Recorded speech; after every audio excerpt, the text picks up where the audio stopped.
बरं का मंडळी, एका मिरचीचा सहारा. सांगते हां, कसा ते. काय झालं, अ, मागच्या आठवड्यात माझ्या नवऱ्याला कार्यक्रमासाठी बाहेर जायचं होतं आणि सकाळी लवकर निघायचं होतं. लवकर म्हणजे 6 वाजता. तर डब्यात मला काहीतरी द्यायचं होतं. म्हणून आदल्या दिवशी मी विचार केला, की पटकन काय होईल बरं?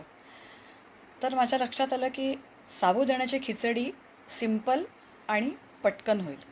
म्हणून मी साबुदाणा भिजवला आणि मस्त निवांत झोपले. झोपायच्या आधी मी त्याला फक्त एवढंच रिक्वेस्ट केली, की मला तू नक्कीच लवकर उठणार आहेस, तर उठल्यानंतर मला थोडासा चहा करून ठेवलास तर फार बरं होईल. म्हणजे मी चहा घेईन घोटभर आणि लगेचच तुला मस्त खिचडी करून देईन, डबा भरून देईन. Okay, done. सकाळी उठले तर मला मस्त त्याने चहा दिला हातात.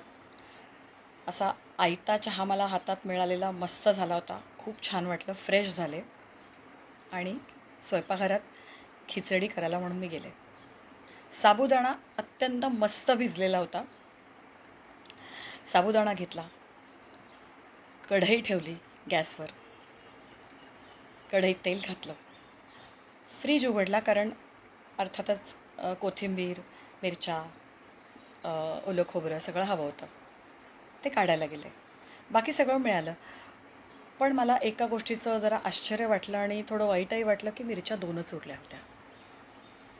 तर म्हटलं, वाईट अशासाठी वाटलं कारण त्या मानाने खिचडीचं प्रमाण जास्त होतं, साबुदाणा जास्त होता. मी म्हटलं आता काय करायचं? मग मला एक कल्पना सुचली. म्हटलं आपण असं करूया, मिरच्या बारीक चिरूया. जशा सुक्या भेळेवर आपण चिरून घेतो ना तशा. मग मी अगदी शिताफीने त्या मिरच्या अगदी बारीक चिरल्या आणि अ, फोडणी केली.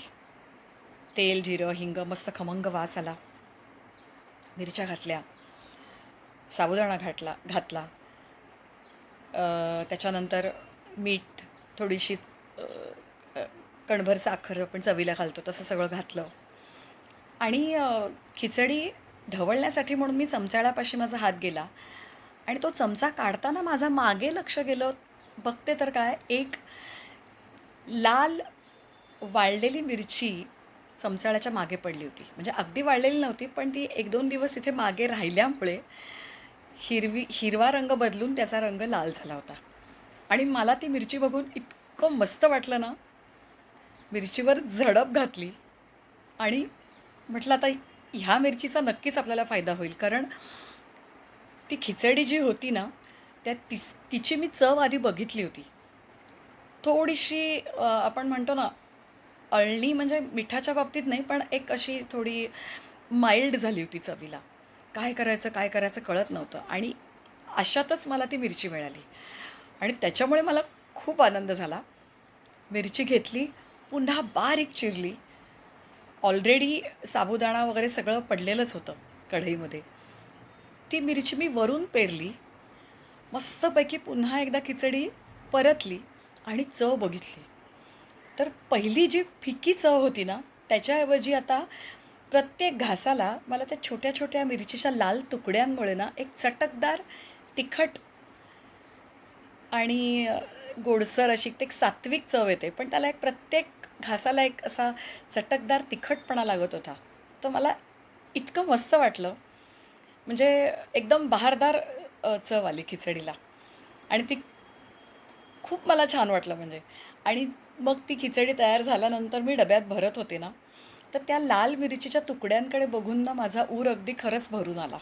एखादी जीवाभावाची मैत्रीण भेटली असं वाटलं मला. म्हणजे एखादी मैत्रीण तुम्हाला तुमच्याकडे येते किंवा एखाद्या नवीन व्यक्तीशी तुमची ओळख होते, एखाद्या मुलीशी ओळख होते, बाईशी ओळख होते आणि 2 दिवसात खूप घट्ट मैत्रीण होते ती आपली आणि नंतर ती आपल्याला सोडून जाते ना, त्यावेळेला जशी भावना येते, तसं काहीसं वाटलं. म्हणजे एखादी प्रिय सखी अ, माझ्या अगदी काळजाच्या जवळ असलेली मला जणू काही सोडून जाते तिला त्या डब्यात भरताना, असं काहीसं वाटलं. असा होता तो एका छोट्याशा लाल मिरचीचा सहारा.